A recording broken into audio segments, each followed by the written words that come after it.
ঢাকাই সিনেমার প্রথম সারির অভিনেত্রীদের মধ্যে একজন অভিনেত্রী বিদ্যা সিনহা মিম।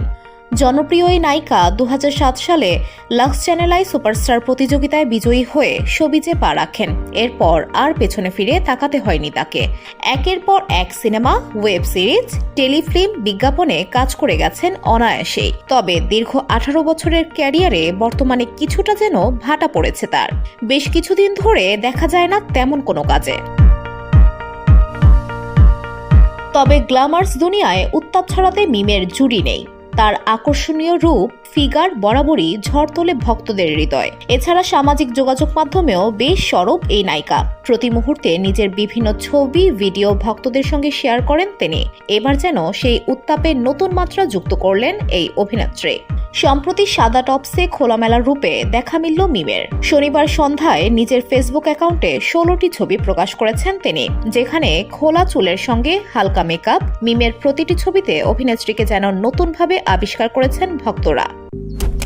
মালয়েশিয়ান প্রযুক্তিতে তৈরি অত্যাধুনিক cleaning machine modern vacuum cleaner যে কোনো ধরনের ধুলো ময়লাকে পরিষ্কার করে ঘরকে করে তুলুন চকচকে ও আকর্ষণীয়।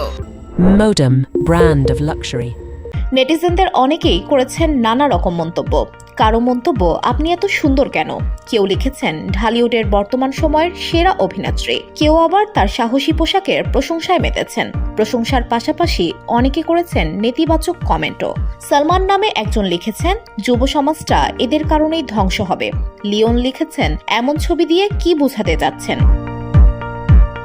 সম্প্রতি দিন কয়েক আগেই স্বামীকে নিয়ে মালদ্বীপে উড়াল দিয়েছিলেন মিম। সেখানে ভালোবাসা দিবস উদযাপনের পর আবার দেশে ফিরে এসেছেন। দেশে ফিরেই ভক্তদের এই চমক উপহার দিলেন অভিনেত্রী।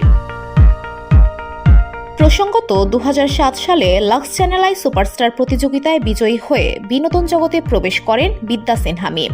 হুমায়ুন আহমেদ পরিচালিত আমার আছে জল চলচ্চিত্রে অভিনয় করে দর্শকদের নজরে আসেন তিনি। এরপর থেকে টেলিভিশন, নাটক ও চলচ্চিত্রে কাজ করে জনপ্রিয়তা অর্জন করেন। নিজের অভিনয় দক্ষতা দিয়ে দর্শকদের মনে জায়গা করে নিয়েছেন এই অভিনেত্রী।